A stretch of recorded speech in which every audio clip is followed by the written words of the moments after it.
गणेशाय नमः।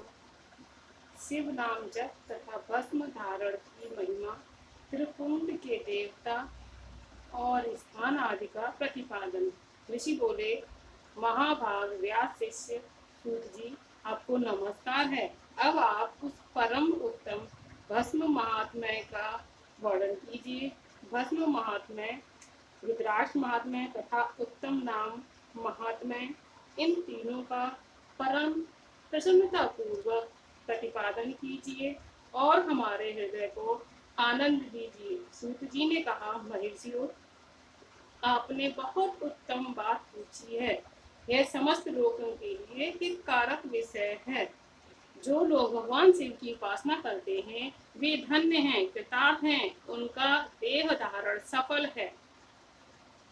जिनके मुख में सदा शिव का नाम है और जो अपने मुख से सदा शिव और शिव इत्यादि नामों का उच्चारण करते रहते हैं, पाप उनका उसी तरह स्पर्श नहीं करते जैसे खदिर वृक्ष के अंगार को छूने का साहस कोई भी प्राणी नहीं कर सकता है। हे श्री शिव, आपको नमस्कार है। श्री शिवाय नमस्तुभ्यम। ऐसी बात जब मुंह से निकलती है तब वह मुख समस्त पापों का विनाश करने वाला पावन तीर्थ बन जाता है। जो मनुष्य प्रसन्नता पूर्वक उस मुख का दर्शन करता है उसे निश्चय ही तीर्थ सेवन जनित फल प्राप्त होता है। ब्राह्मणों, शिव का नाम विभूति यानी कि भस्म तथा रुद्राक्ष, ये तीनों त्रिवेणी के समान परम पुण्यमय माने गए हैं। जहाँ ये तीनों शुभतर वस्तु में सर्वदा रहती हैं, उसके दर्शन मात्र से मनुष्य त्रिवेणी स्नान का फल पा लेता है। भगवान शिव का नाम गंगा है, विभूति यमुना मानी गई है तथा रुद्राक्ष को सरस्वती कहा गया है। इस तीनों की संयुक्त त्रिवेणी समस्त पापों का नाश करने वाली है। श्रेष्ठ ब्राह्मणों, इन तीनों की महिमा को सदविक्षण भगवान महेश्वर बिना दूसरा कोई भली भांति जानता है।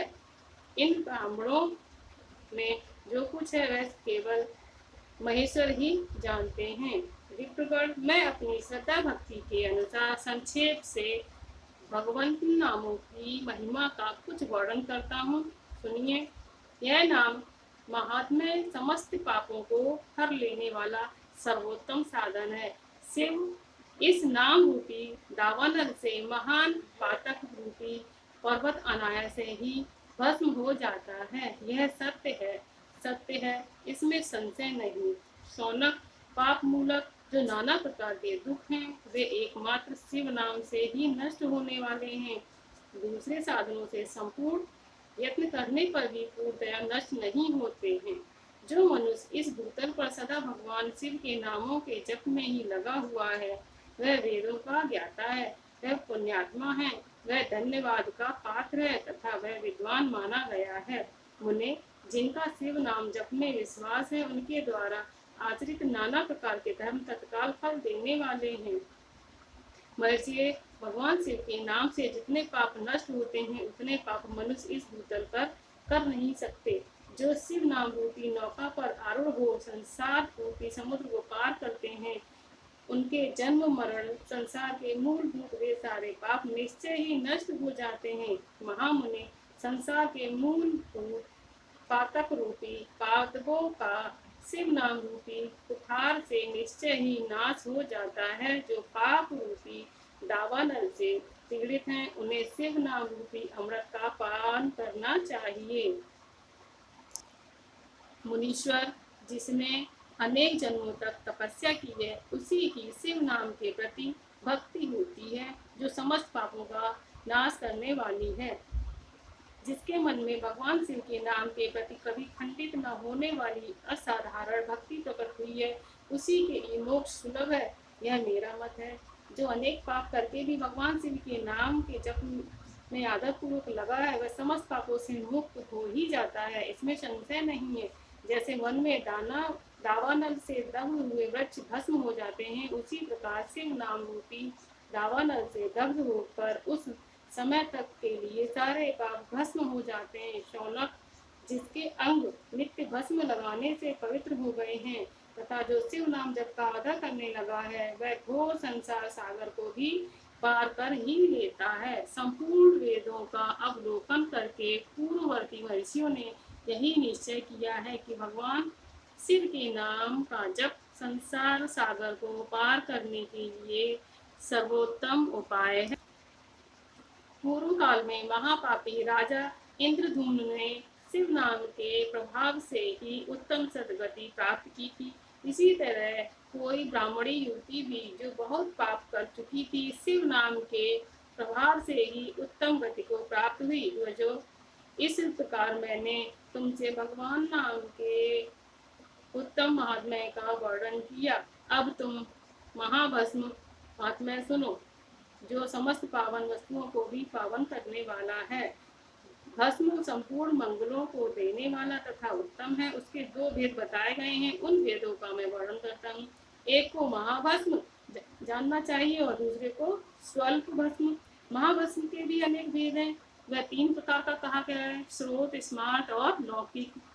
स्वल्प भस्म के भी बहुत से भेदों का वर्णन किया गया है। स्रोत और स्मार्ट भस्मों को केवल देवजों के लिए ही उपयोग में आने को कहा गया है। तीसरा जो लौकिक भस्म है वह अन्य सब लोगों के लिए उपयोग में बताया गया है। श्रेष्ठ महर्षियों ने यह बताया है कि देवजों को वैदिक मंत्र के उच्चारण पूर्वक भस्म धारण करना चाहिए।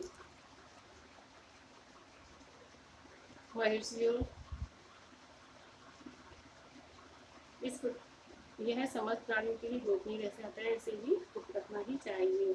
ललाट आदि सभी निर्दिष्ट स्थानों में जो भस्म 3 तिरछी रेखाएं बनाई जाती हैं, उन्हीं को विद्वानों ने त्रिपुंड कहा है। भौं के मध्य भाग से लेकर जहाँ तक भौं का अंत है, उतना बड़ा त्रिपुंड ललाट में धारण करना चाहिए। मध्यमा और अनामिका उंगली से 2 रेखाएं करके बीच में अंगुष्ठ द्वारा प्रतिलोमन भाव से की गई रेखा त्रिपुंड कहलाती है। अथवा बीच की 3 उंगलियों से भस्म लेकर यत्न पूर्वक भक्ति भाव से ललाट में त्रिपुंड धारण करें।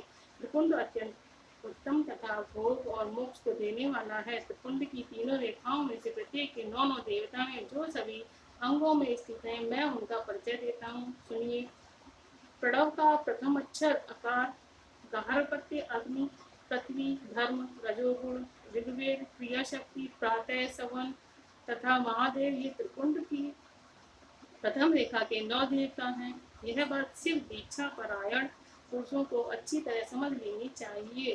प्रणव का दूसरा अक्षर उकार, दक्षिणाग्नि, आकाश, सत्वगुण, यजुर्वेद, मध्यांध्री, वसवन, इच्छा शक्ति, अंतरात्मा तथा महेश्वर, ये दूसरी रेखा के 9 देवता हैं।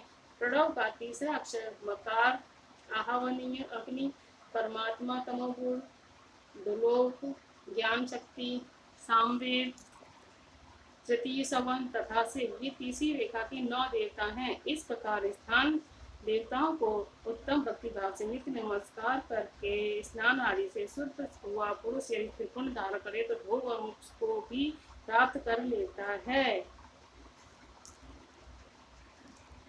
इस प्रकार त्रिपुंड की महिमा समाप्त हुई। ओम गणेशाय नमः। ओम नमः शिवाय।